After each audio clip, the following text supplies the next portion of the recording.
Welcome to Sales Velocity TV, where we pull back the curtain on how the top businesses in the world sell more with less resistance. Bringing over 50 plus years of combined sales experience and over 100 million in revenue generated, please welcome the hosts of Sales Velocity TV and two incredibly entertaining gentlemen, Andrew Cass and Aaron Parkinson.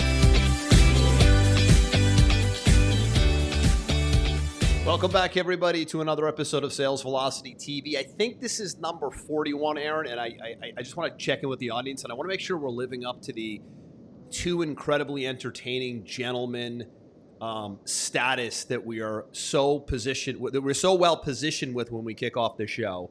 I hope we're living up to it because really we have a lot of fun with the show. But we're I think on episode 41, which is interesting. We are highly rated as one of the top sales and business growth shows in the podcast universe. So that's exciting for us. I see the numbers coming in every single week, which is pretty cool.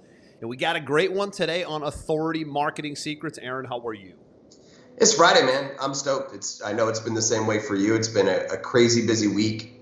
Met tons of amazing new people, forged a ton of great new relationships. Excited to go into the weekend. As you know, we had a hurricane. Yeah.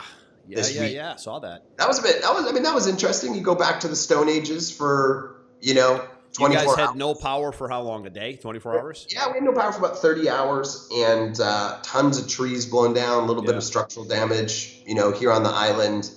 But it's amazing in both a positive and a negative way to see how interconnected we all are. Like the moment we didn't have power and phones couldn't get charged, my kids were losing their mind. When they did not have their phone and it was not happening. It's so concerning on so many levels, man. The world had ended. It's so concerning on so many levels. I mean, you're down, even if you were like being down for 2 or 3 hours, you were down a day and people are like freaking. Losing their mind. Right. Right. If we have a power out, if we like have a God forbid we have some sort of a war or some sort of a bad storm that knocks down the power grid, or God forbid there's a terrorist attack, I mean, people aren't even going to know how to function. Yeah, and I mean, literally, like on day 2, they're going to just like crumble. They're going to melt. And I remember like when I was a kid, and I'm sure you were the same way. Like if a storm like this happened, I would have been on my bike, checking it out, exploring everything, gone. I would have been gone. My parents would have, wouldn't see me for 20 hours. And, it's just a different generation now. I mean, they explore through their phones, through their tablets, through their connections. And I just kind of looked at it and went, kind of cool, kind of sad, to be honest. Kind of cool, kind of sad. Listen, as parents, we have to battle this. It took my son the other day before we get into the show. He had like an eye exam, like a checkup eye exam. Eyes were kind of flickering a little bit, so I want to have an eye exam. Everything checked out good, but she said, listen, any kids today, they're on their devices so much and their eyes are still developing. The retinas of their eyes are still developing that you got to be conscious of making sure if they're on devices, tablets, or computers, that they every 30 minutes, 45 minutes, you set a timer and take their eyes off of it. Get them outside, move around, walk around, because if they stay on it for hours and hours at a time, it's actually there's degradation happening to these young kids' eyes. And it's causing more and more kids to need glasses because they're straining so much under these blue lights. By the way, one of the reasons I wear the yellow glasses are blue blocker light lenses. They're not real glasses, but I'm under a lot of lights when we do the show. I probably do sometimes 6 or 7 Zooms a day, and I need to be on. And after time, my eyes start to feel it. And these things help tremendously. So we all have to be conscious of how we take care of our eyes with all these screens today. It's crazy. You're right. Yeah, and meanwhile, we're going to do a show. Meanwhile, we're talking about authority marketing, which is a lot of time in front of a screen. So yeah, it is. We're going to go for about 3 hours here today. So buckle in, sit tight. We got a 3-hour seminar ahead of us here. I'm kidding. But I got these 5 pillars I want to share with you. We'll share with you. And when we talk about authority marketing, we're talking about positioning you, your business, and your brand in a light where you are kind of invalidating all other choices. You're so far ahead of the game, right? You're the obvious Mercedes-Benz choice for your audience. And we want to talk about how you do that today, because you need to play in a lot of different forms of media to do that. And there's 5 that we're going to cover here today. The first one is, how do you show up in social media? We'll talk about that. Second one is, what kind of publishing media are you doing? Shows, podcasts, things like that. Email and SMS media, list building and communicating with your list where they are most, right? Email and phone. Live event media, which is making a massive comeback, as we all know right now. And then joint venture media. How are you linking up and partner up with other leaders, with other thought leaders that may have your customers as well? Those are the big five. Let's dig in and talk about the 800-pound gorilla in the room first, Aaron, which is social media. Still, and we've done shows on this in the past. You can go to salesvelocitytv.com and go back and see all the different social media type topic shows. We have a ton of experience in this area. We advise clients in this area quite a bit. There's a way to do social media and a way not to do social media. It's really important that you separate it, personal from business, personal from public figure, right? If you look at like an Instagram page as an example, you can have a traditional Instagram account or a public figure account. Same with Facebook. You can have a traditional personal Facebook page or what's called a business fan page. You really need to make that divide first. We can start there, and then we'll talk about what kind of content, how do I need to show up in social media? Because you are being, tell me if this is correct English here. It might be new English. You are being social media'd today more than you are being Googled today. Has that verb made it yet? Okay. How about you're being Facebooked and Instagrammed and YouTubed today more so than you're being Googled today. So you better be there. Right? Yeah. Close? I think that's a great one to start with. And I think you have to remove some of the misconceptions or the fears around social media that most people have, right? Is most businesses know they're supposed to be on it. They just don't know what they're supposed to say. How do they show up, right? How do they show up? How often? Et cetera, et cetera. And I just had a group that, we had an 8-week coaching program. And we talked about a lot of very high level stuff. And at the end of it, we asked them, like, what was the most impactful, module that they went through? And almost to a T, it was that I needed to be more consistent in social. I needed to be more consistent in my message in social.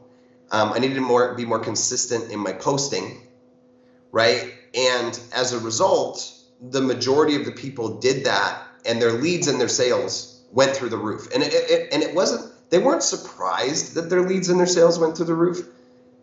They were almost surprised how long they put it off for. Ah, interesting. They felt embarrassed, I think. Embarrassed by just not being visible on social for as long as they had, really? Just not doing it, right? And like anything, we challenged them to schedule it, into their calendar, make it part of their, productivity, right? Don't leave it up to when you feel like it, leaving it to chance, so on and so forth. And this group that I'm talking about, individually, is that they're all personal trainers, right? Yep. And so they just got in that habit of consistently posting valuable content. And obviously, if you're a personal trainer, you're posting. You're in kind of a demonstration business. You better be on social, right?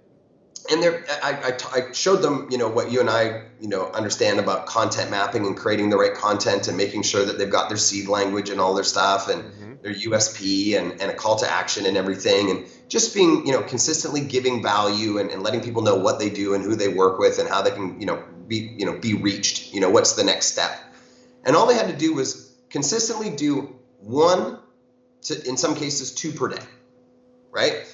And they all found to a T that just being consistent and not worrying so much about whether it was perfect or whether it was, worrying about what people were saying, kind of feedback they got, etc. Just being consistent around their message, their brand, their USP, all of a sudden leads and sales, in many cases for these people doubled or even tripled, right? Just by being more visible on social, just by being more out there and having a strategy and being seen, they felt like they had more deal flow. I think that the challenge with social media is that people are like, oh, I don't, in many cases, I don't like social media. I don't want to be on social media. It's definitely a love-hate thing. Let's be real, right? People have a love-hate thing going on with social media. I think it's safe to say. And my point to them is always, look, business is a game of eyeballs and credibility. I don't care where you get the eyeballs and the credibility from, but the more eyeballs you have and the more credibility you can gain, the faster your business can grow and the more money you're going to make.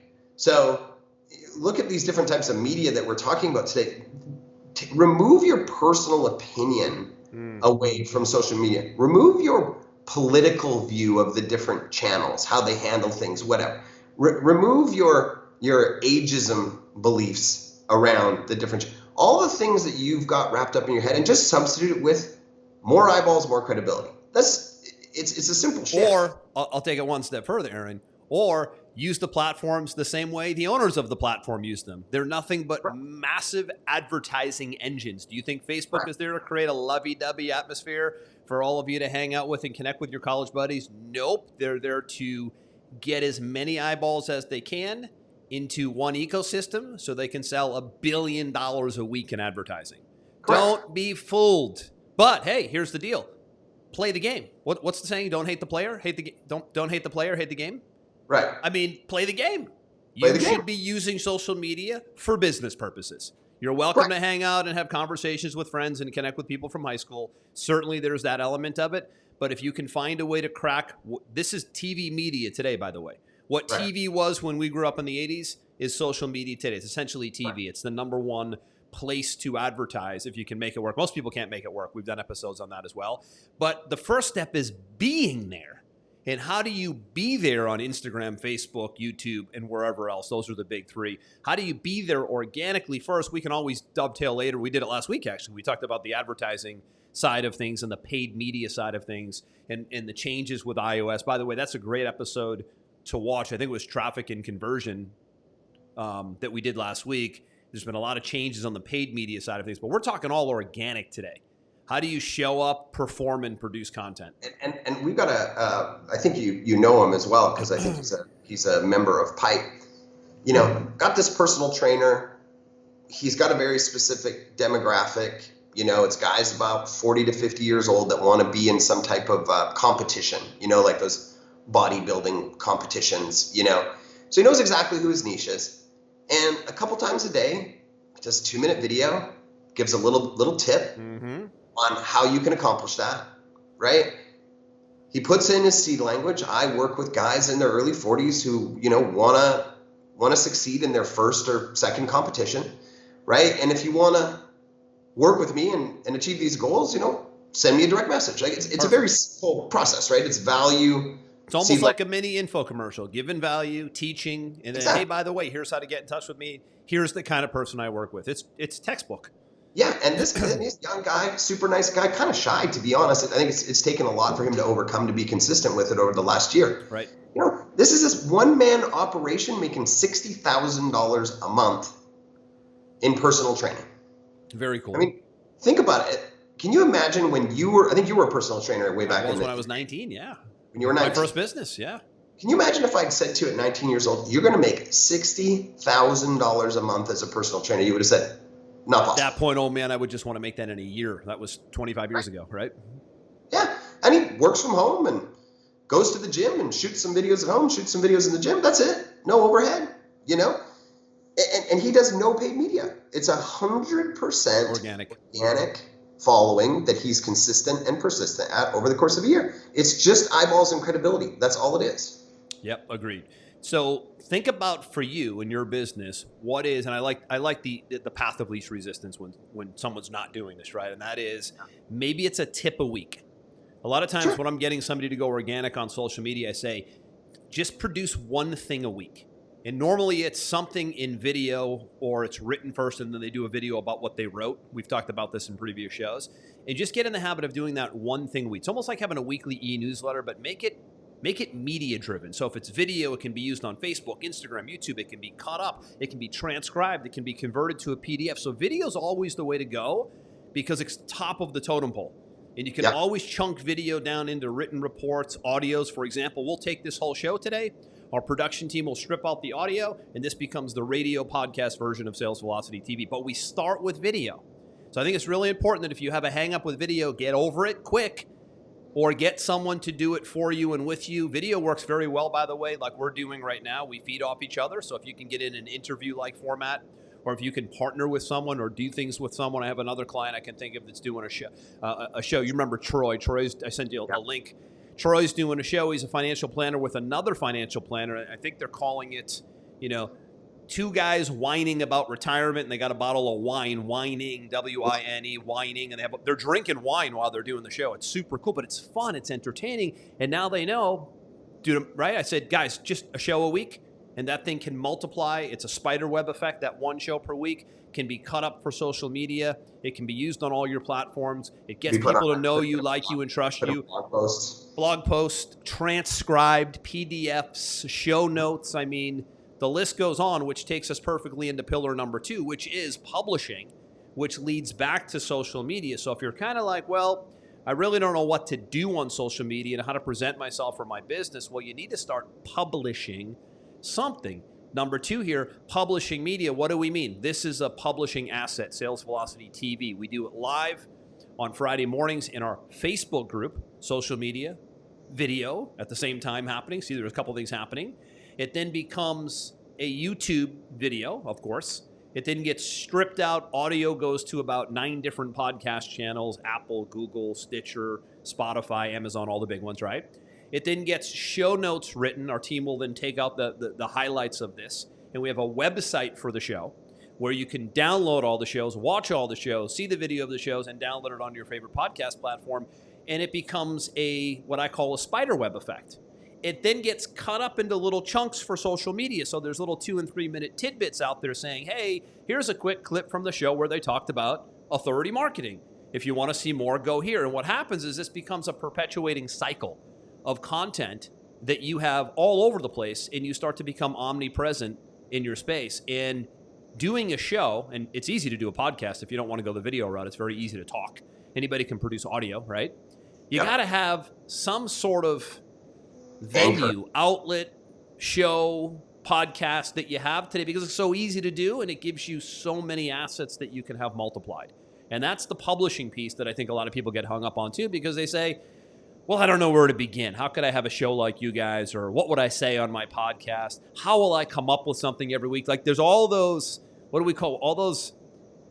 We call it Jim Rohn or Zig Ziglar. All that stinking thinking, he calls it. All that stinking thinking comes in. You find all the reasons why not versus all the reasons why you should, which we're talking about today. Yeah, and I think that another thing that kind of hangs people up when we talk about this is that, one, they're worried about what they're going to say, and 2, they're worried that they have to show up in some manner that other people, would expect, right? And it's actually the reverse. The more you can just be yourself, right? And the more authentic you can be with your own voice and your own knowledge, the better it actually is, because it attracts people who resonate with your beliefs, how you speak, all the different things. And it repels the people who don't resonate with what you believe. It's creating that, it's the Seth Godin creating the tribe mentality, or the Simon Sinek, people, you want to do business with people who believe what you believe. Some people will jive with your philosophy, some won't. Right. And so the goal is not to try and be something, conjure something for other people. The goal is to just be yourself and be authentic and share your opinions and your thoughts and your beliefs and your goals and, your experience in your particular niche, and have fun with it. Have fun with it. And the people that'll resonate will resonate. The people that won't. And it doesn't matter. But listen, the content thing, as far as what do I say, I don't know, how will I come up with something every week? There's no shortage of information today and ideas today. This just takes some sitting down and thinking about it. A couple ideas on how to do that. I know some people that do content that shoot 4 shows at one time. Let's say they have a podcast or a video show like ours. They'll have a video person or a producing company come in, or they'll do it themselves, and they'll say, you know what, I'm going to allocate a day a month to publishing. And in that one day a month, I'm going to have 4 episodes, and then I'm going to release them once a week, and then have them all cut up and chopped up. And you can find virtual assistants to do that stuff for you every day of the week and twice on Sunday. It's so easy to find the people to do all that stuff for you. Don't let the tech stand in your way either. But map out the content. What would be 4 good pieces of content that would provide great value to your audience, that would perfectly lead to your product and service as the solution? That's the key. Right? This is not done for ego purposes. It's done for business purposes, right? It's nice to see. It's nice to see all your stuff out there. It's cool, but it better lead to something. I actually had this conversation with a client the other day. I'm like, your show's awesome, but you haven't told anybody to do anything at the end. This isn't for fun. You're not getting paid to do this. Where is the call to action? Where is the next step? Where's the link to the website? Where's the go download my free report? Where is the go to this website to learn more about how I can help you and you can book a call with me? Where is that? Because if that's not there, I'm canceling the show for you, right? So that's key, is there has to be a next step. Agreed, 100%. Let's talk about the third pillar. Third pillar is email and SMS media, which means along the way, you best be building a list, a customer list and or a prospect list. So if you're doing, hopefully you're going to do lead gen from your content and lead gen from a show, a publishing piece, right?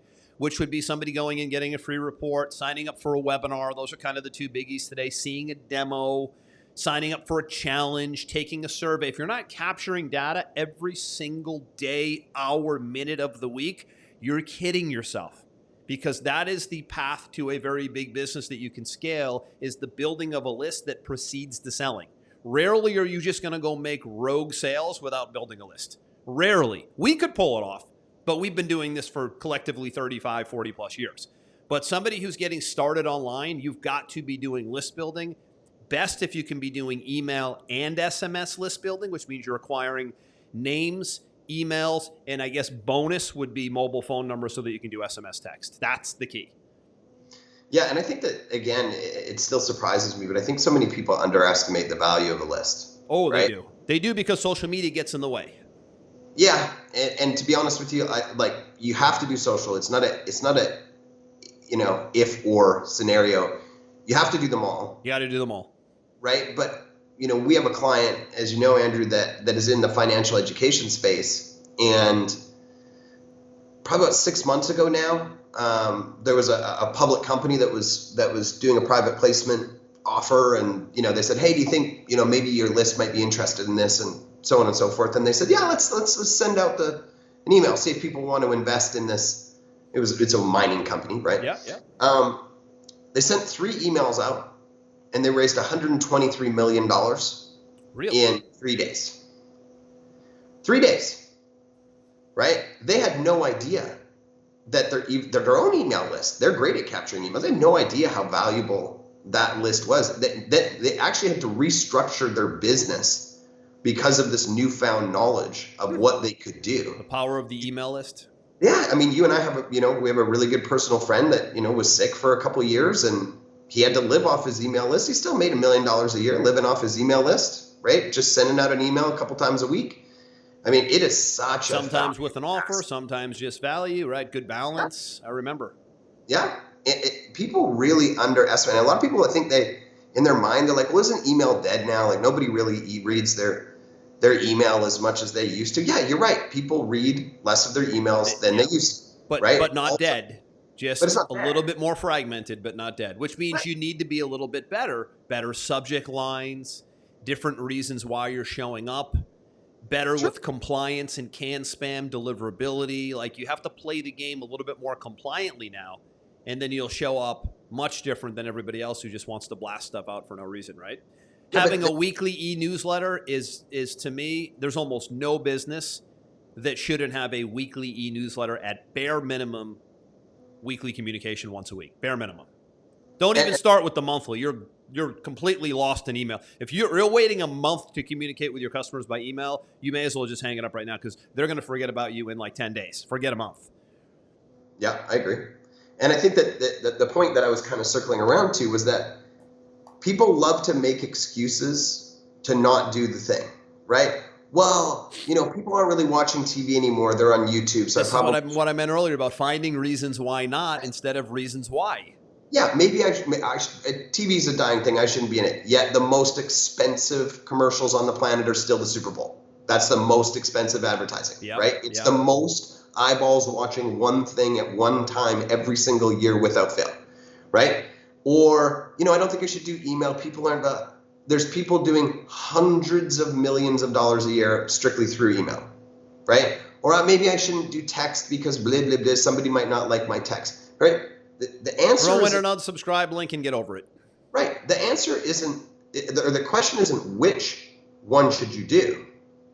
The question is, why aren't you doing all of them? Right? Shock why and awe, aren't right? you doing all of them? Shock and awe, multimedia, omnipresent. Correct. So email, SMS, right? Now SMS is mobile phones are a little harder to get. So in your lead generation efforts, they might be a little harder to get. I've had good success with, on an opt-in form, we say mobile phone number optional. And sometimes that disarms people enough where they actually give it. And I would also use language like, we'll send this to you by text. People like getting things by text today more so than email. So if you were doing a free report, you might say in a funnel or a lead gen or a landing page, you might say first name, email, and mobile phone number. In parentheses, we will text you the report, or we will text you the start time. And people go, oh, that's cool, I'll get a text, right? And you might say something in your unsubscribe. You can unsubscribe from any emails and any texts at any time, no problem, no questions asked. We have great success with that too. I've never gotten into things that say, we will never spam you, we will never rent you, we will never... Why would you even put that in someone's head, Mike? I don't want to hear the word spam or rent my name. Just tell them they can unsubscribe anytime they want, no problem, it's fine, right? That stuff is so critical. Different topic for a different day, but this third pillar, email and mobile phone number list building, is the asset in the business. This is the thing you own. You don't own social media. They can kick you off anytime. We know firsthand. You say the wrong thing today, you're gone. God forbid you have an opinion that doesn't jive with the owners of Twitter, right? So you could be gone anytime today. Or I'm looking at a company yesterday that somebody's pitching me on getting involved with. 100% of their sales are done through Amazon. They do $7 million a year. Amazon can pull the plug anytime. Amazon has already been caught stealing the most successful products, making their own brand, and putting their brand above the company that was successful. And the owners of Facebook and Twitter have been called to Capitol Hill, caught with their hands in the cookie jar. Fact. They didn't get called for lunch. They got called to Capitol Hill because they're censoring information and deciding what people see. Fact. So you got to play nice there. You don't own those platforms. You could get kicked off a podcast platform. Facebook may not like Sales Velocity TV tomorrow and we're gone, but you know what we own? Our customer list and our prospect list that is an email and an SMS text list that lives in our platform Pipeline Pro, which powers the show, which is why you got to have a list in a CRM, because that's the asset. If you ever watch Shark Tank, you know what they're going to say? How big's your customer list? How big's your email list? How big's your physical? We have a huge physical list too, right? If you have physical addresses, even more of it. You're even more valuable if you have a physical mailing list in addition to an email list. So the list building piece is at the center here. It's got to be done. The fourth one, huge, making a comeback. It's been a little dead for a year, is live event media. Workshops, masterminds, live events, conferences. If you live in the state of Florida, where I live, they actually let you have them. So pretty much everybody comes here. The national championship, the Super Bowl, concerts, events. I mean, it's like crazy, crazy, crazy, all the events that have happened in the last 6 months or so in Florida. That's all coming back pretty much everywhere, though, because I think people are okay with the risk reward of traveling and going to events and whatnot. So that's big. Do you have a live event or a workshop for your business? Yeah, and if you don't, you need one. One of our mutual clients, Andrew, is stoked to be getting back to live events, right? And that was a big part of his model pre-COVID. And it's great to be in digital. Yeah, it's great to be in TV. It's great to be in radio. It's great to be in email. It's great to be all these things that we're talking about. Yep. But you will never have a higher sales conversion, a higher dollar per lead, a higher dollar per unit than in a live event. True. End of statement. Yep. When somebody gets to meet you, see you, breathe the same air, shake your hand, ask you questions in person, feel your vibe, all those things, you will never have a higher engagement, higher sales conversion than in some. Awesome for selling, even better for retention, for people hanging around, coming around.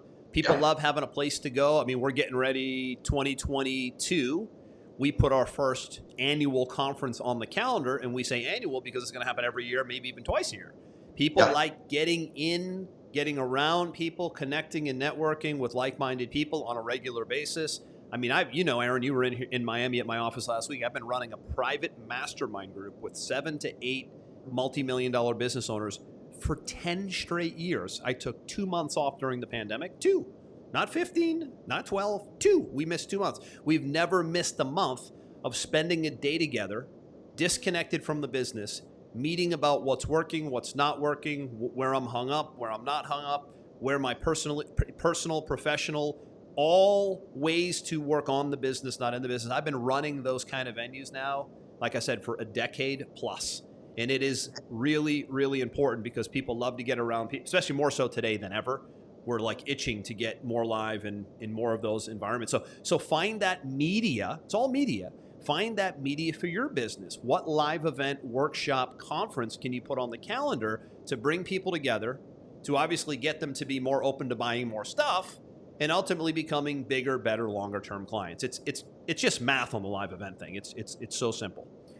And the fifth one is joint ventures, which I think is the most underutilized of them all. This was one that you can probably talk more about. But linking up affiliate, joint ventures, strategic alliances, they all have different terms. Figuring out ways to connect with people who maybe share the same customers as you, because we can't convert everybody. Yeah, and this is, I went in depth with a group yesterday on this. It is the most underutilized free strategy on the planet, right? Yeah. Number one, do you even have a referral program for your customers? It is the most simple thing. Hey, if you refer us a customer, I'll give you $100, or I'll give you 10% off, or I'll send you a gift card. It doesn't even matter what it is. Do you have one? And have you told your customers that it exists? Okay, that's question number one. That's the easiest thing on earth. If people had a great experience with your business, they want to send you people. But if you don't tell them that you want them to send you people, if you don't keep it in front of their face, and if you don't give them some type of incentive, right? Because energy goes where money flows, right? They won't do it, right? So you have to have one, and then you have to consistently tell them that you have one, and ask them if they have anybody that they want to send your way, and they will be glad to do it, happy to do it. And on top of that, it's usually a pretty nice revenue stream for people as well. We have people coming to us pretty much in the dozens a week going, can I join the Pipeline Pro affiliate program? I love the software that you guys run so much that I want to be able to refer it to people.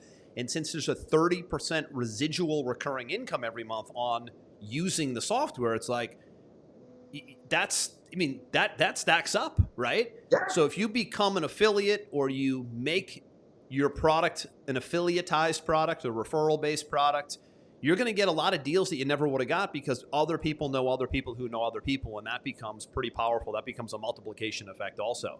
So referral programs, affiliate programs, figure out a way to have one. That's the small, easy thing to do today that everybody overlooks, everybody forgets. It's very inconsistent.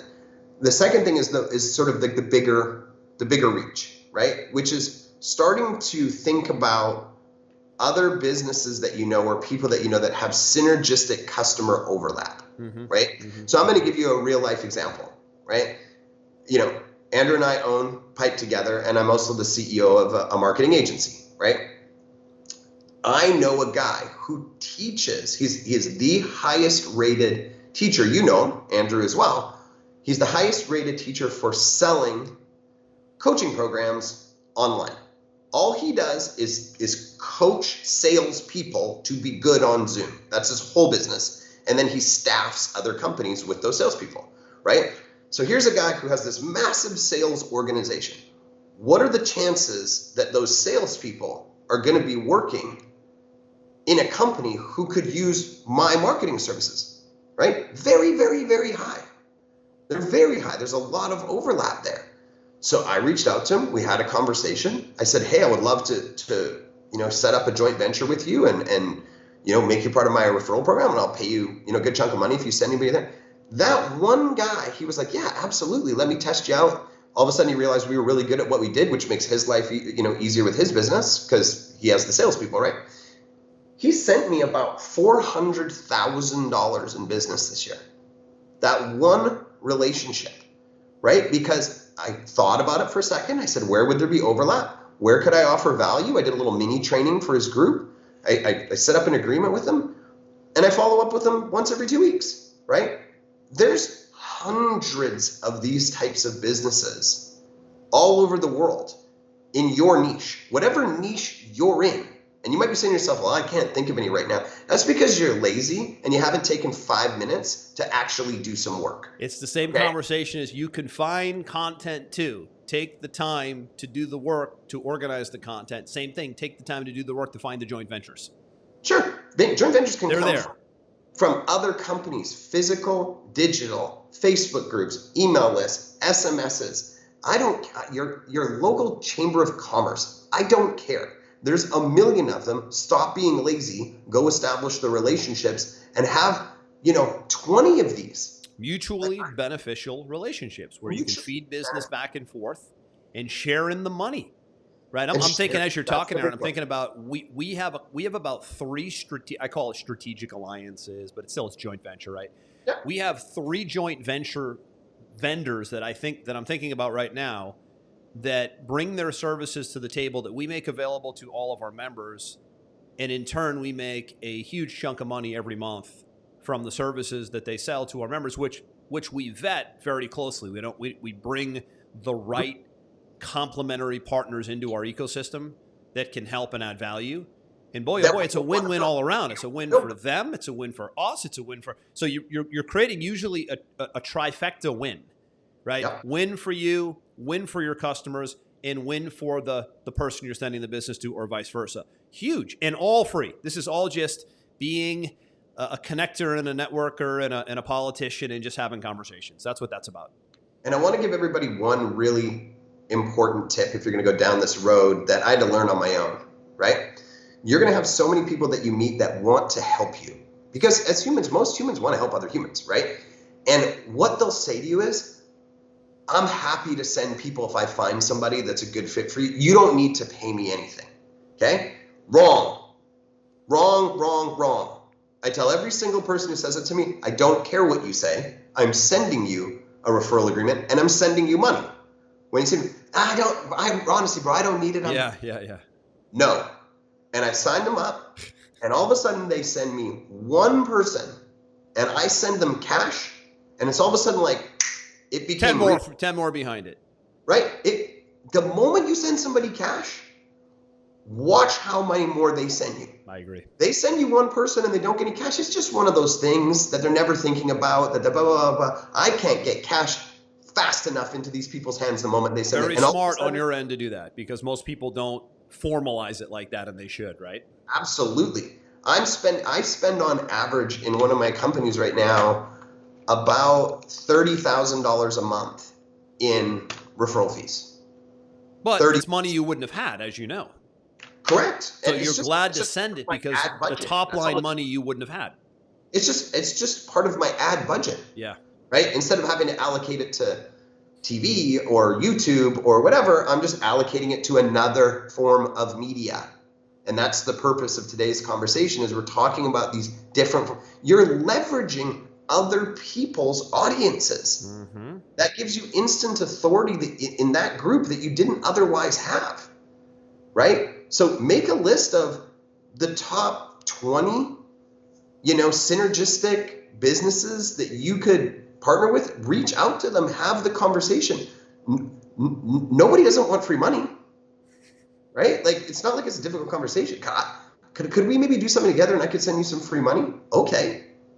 Sounds good. The key is finding the congruency, right? Finding the industries, the people who sell to your people, vice versa. You have to think about this too, right? What are some congruencies? What would be so here's a good question to leave you with.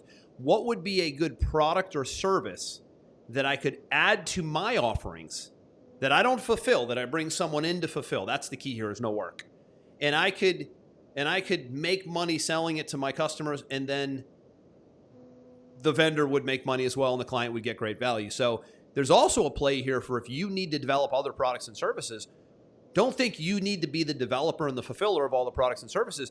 Bring in a vendor, call it a joint venture, partner with somebody, and provide an additional complementary product and service to your customers or clients. And it's another income stream for you, and it's another value add for them. And that's a great way to be thinking about new revenue streams also. Yeah, we have a ton of financial education or financial products and insurance products. We have a lot of those members inside of Pipeline Pro, right? Yeah, financial advisors, insurance guys, accountants, yeah. it makes perfect sense if you're one of those people to connect with one of those other people to introduce a joint venture, right? Mm-hmm. If I'm selling financial products, they probably need to talk about insurance. If I'm selling insurance, they probably need to talk about financial products. You connect with each other, you establish a process and a joint venture, and all of a sudden, boom, you're just giving the customer what they want instead of them having to go search somewhere else, and it's free money. It's so overlooked, and it's free, Yep. and it's powerful. I'll leave with this. The most successful joint venture we have in play right now was when we brought a virtual assistant agency into our Pipeline Pro community so that every one of our Pipeline Pro members who might want a second set of eyes on their technology and on their CRM, and maybe they want help with funnels or campaigns or setting up web pages, we bring trained and vetted virtual assistants to the table and make them available to our members. And obviously we make a little bit, we make a small piece of what they pay. It's not a ton of money, but it's a huge value add to our members. It's another business model within the business model. And you need to be thinking about building a portfolio of offerings for your business. That is the key. It can't just be buy or die with your product and service. It has to be, what else can I bring to the table that I don't always have to create and fulfill? That's joint ventures. So you can get real creative and go down a lot of different roads when it comes to joint ventures. And that's number 5. So wrapping up here, the big 5 authority marketing pillars, we call them: social media, how do you show up and play? Publishing media, having a show like this, a podcast, whatever, you got to be producing content, right? And that loops back to social media. Email and SMS media, if you're not list building, if you're not continuing to add new emails, new names, and new mobile phone numbers, bonus new physical addresses to your CRM and to your database, you're in trouble. The 4th one, live event media. They're back. Got to have one. Got to get people live. And obviously the JV, joint venture media. I mean, that's a mouthful. Might be worth listening again, but if you have all 5 of those pillars working and someone's working on that with you, I mean, that's a big game changer, and a lot of businesses don't have anywhere near those 5 in play. So that gives you a huge edge. Absolutely. And I know from experience, and so do you, Andrew, you're running those 5 things successfully, you're 7-8 figures, no problem. Oh yeah. Yeah. If you have consistency, volume, presence around those 5, I mean, you have so much happening that you're probably going to need. If you don't already have a big staff, you'll need a bigger staff. You'll need people to run the divisions. I mean, you could take these 5 pillars and you could argue that they're verticals within your company, because they are. And you could even argue that someone's running each of these verticals. Someone's running my live events, someone's handling my joint ventures, someone's handling my social media, someone's producing my show, and someone's overseeing and managing my email and SMS list. That's a big ass business right there. And I would say that most likely, Aaron, most businesses have 1, maybe 2 of those in play well. Executing well, maybe 1 or 2. When I see 3 and 4, when I see the score of 3 and 4, I'm like, that they're killing it. 5, forget it. Yeah. Right? Yeah. I mean, the group that we were working with last week, we got them to put in 2. They had 0. We got them to put in 2. They all have to hire more people. Mm-hmm. They're overwhelmed. So these things are injections of growth to the business. It's new growth to the business. So good stuff there, man. I'm going to leave it there. Authority marketing pillars, 5 we talked about. There were probably many more, but I think these 5, if you box yourself into these 5, these can go a long way in getting you to where you want to go. I'm going to leave it there. That's Aaron. This is Andrew. If you want to see all of the past shows, head over to salesvelocitytv.com. If you watch us live 11 a.m. every Friday in the public Sales Velocity TV Facebook group. Everyone, this one's a wrap. We'll see you next week on the next episode. We hope you enjoyed this episode. Sales Velocity TV is powered by Pipeline Pro, the ultimate all-in-one sales pipeline management and marketing automation platform that makes all others obsolete. And we can prove it. Take a tour at gopipelinePro.com. See you on the next episode.